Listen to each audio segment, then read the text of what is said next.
So we want to tell you a very brief story about how you fit into all of this, and then we want to talk to you specifically about what you want to talk to us about. So, you were source energy before you came into this physical body. Do you know that? Yes. And you are still that source energy even though you are in this physical body. In other words, the larger part of you still remains there. But you want to say, so what? So what? I'm here. It doesn't matter where I came from or what's still going on there. But it does matter what's still going on there because you have access to that. Wait, it's not just that you have access to who you came from or who you really are as non-physical energy.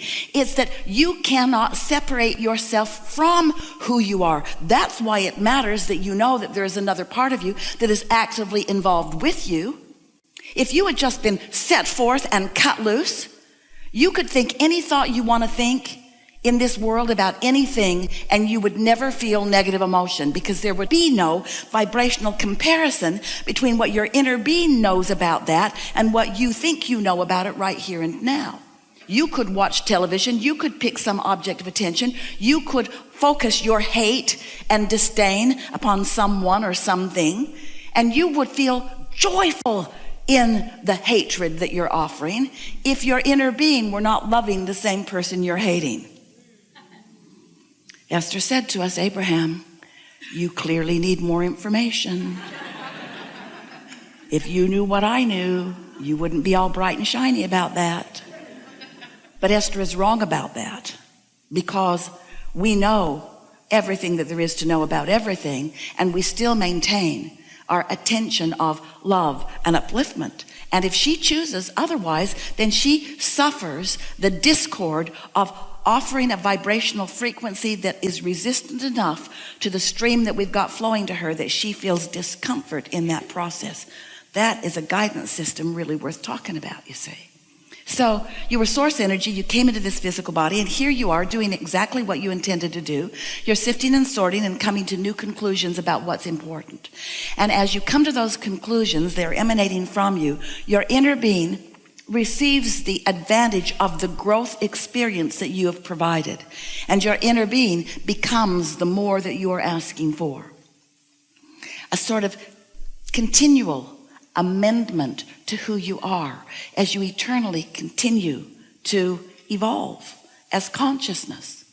So your inner being becomes it. And this becoming is so important. We want so much for you to understand it, to accept it, and to think about it, that we've begun talking about this vibrational reality that is the result of all of that. A vibrational reality that is the precursor to the manifested reality that you all are so much more excited about. There's this vibrational reality that holds all things that you've been asking for. We want so much for you to accept the reality of it that we've called this vibrational reality your vortex. It's this spinning collection, gathering all cooperative components of all things that you want. And that vortex is the complete becoming of you so far. And your non-physical being, your inner being, you may refer to that as your soul.